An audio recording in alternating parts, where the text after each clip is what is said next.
Football പ്രേമികൾ തീർച്ചയായും കണ്ടിരിക്കേണ്ട ഒരു മസ്റ്റ് വാച്ച് സിനിമയെക്കുറിച്ചാണ് ഞാനിന്ന് പറയാൻ പോകുന്നത്. മൈതാൻ എന്നാണ് സിനിമയുടെ പേര്.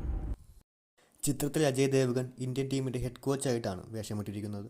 ടീമിൽ ഒരുപാട് പ്ലേയേഴ്സ് ഉണ്ടായിട്ടും അദ്ദേഹം കഴിവുള്ള പ്ലേയേഴ്സിനെ വേറെ കണ്ടുപിടിച്ചു.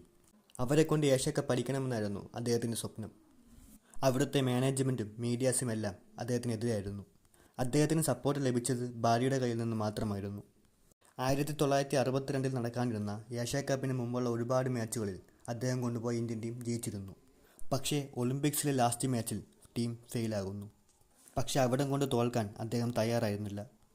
പ്ലേയേഴ്സിൻ്റെ കഴിവ് മനസ്സിലാക്കി അവരെ നന്നായി ട്രെയിൻ ചെയ്യിച്ചു.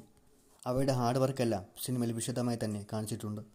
ആ മാച്ചിൽ തോറ്റതിൽ പിന്നെ ഏതു രാജ്യത്ത് പോയാലും അപമാനമായിരുന്നു അവരെ തേടി വന്നത്. ആ ദേശത്തിൽ അവർ നന്നായി മത്സരിച്ച് ഏഷ്യ കപ്പിൻ്റെ ഫൈനൽസിൽ കപ്പടിക്കുന്നു. ക്ലൈമാക്സിൽ ജയത്തിൻ്റെ സന്തോഷത്തിൽ ചിരിക്കുന്ന ഹെഡ് കോച്ചിനെയാണ് നമുക്ക് കാണാൻ സാധിക്കുന്നത്.